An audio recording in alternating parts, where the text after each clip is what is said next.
The trailer for Godzilla vs. King Kong just came out, and a lot of us are really excited to see it because it's really the first time that we've gotten to see these two characters come together and have a really awesome battle with the upgraded video effects that we do have in this day and age. There is a bit of an issue though. Critics seem to be divided on this whole monster universe, especially with Godzilla King of the Monsters, on whether or not these movies are actually good or bad. And most of it in particularly have to do with the characters. For the regular audience members, a lot of them are asking the critics, why are they criticizing the characters in Godzilla King of the Monsters when really they should be focusing more on the monsters? Well, today, I'm going to give you guys 3 reasons on why I personally think critics have the right to go ahead and say why the characters in Godzilla King of the Monsters should receive some negative criticism. The very first thing that I want to point out is that critics have to analyze a lot more than a regular audience member who just wants to watch a regular movie. Which means they would have to analyze everything, including if there are any characters in the movie. The kind of target audience that the monster universe, especially Godzilla 2, aims at the people who just want to see a regular action film. So they aren't being as analytical as a regular critic would be.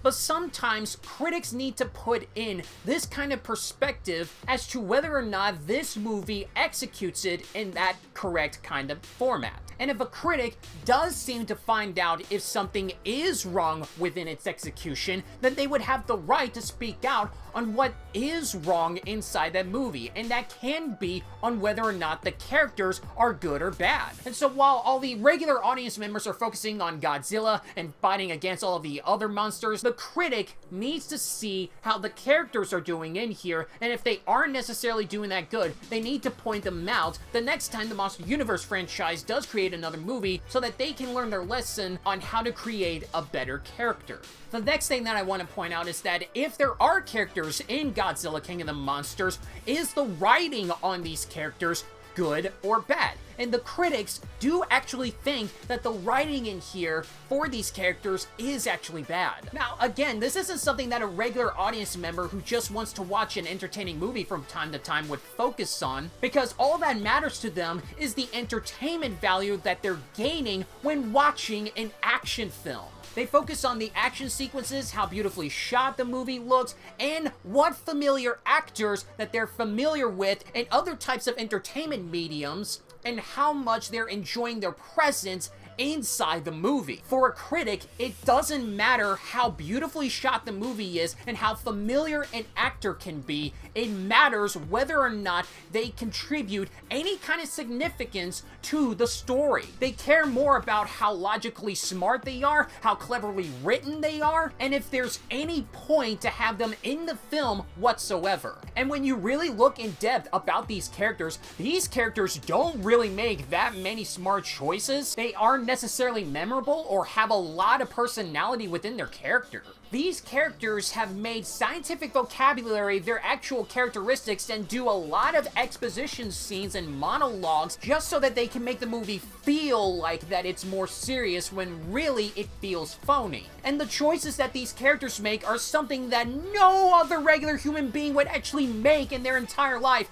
if this thing actually does happen in real life. And the last thing that I do want to point out that is in favor for the critics is that while you can go ahead and say that we should be focusing on the monsters rather than the characters, critics wouldn't necessarily have this criticism if the characters wouldn't spend so much time on screen and the movie does actually focus more on the monsters and Godzilla. If they have too much screen time and they are severely flawed, it should be an emphasized criticism. Just like I said in the last 2 points that I made out, these characters don't have any logical common sense and they are basically forgettable. And because these severely flawed characters are on screen time so much, it's really hard to ignore the negative side aspect of why these characters just don't work on screen. These critics would have the right to go ahead and notice that fact. I'm pretty sure that these critics definitely want to see more monsters on screen. I want to see more monsters on screen, but they're getting in the way by these terribly written characters that it's very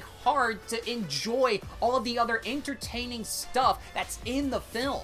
And with that being said, that is the end of this video on why I think that the critics do actually have a right to say that the characters in Godzilla King of the Monsters are not necessarily that good. But what are your guys' thoughts on the characters in this movie? Do you actually like them, or do you think they are actually memorable, or do you agree with what the critics say and you do think that they should be noticed? Put them down in the comment section below and let's start a conversation about it. And like this video if you agree with what I say, or dislike this video if you disagree with what I say. I don't mind the dislikes. So that is it I have for today's video. Thank you guys so much for watching, and I'll be sure to see you in the next video.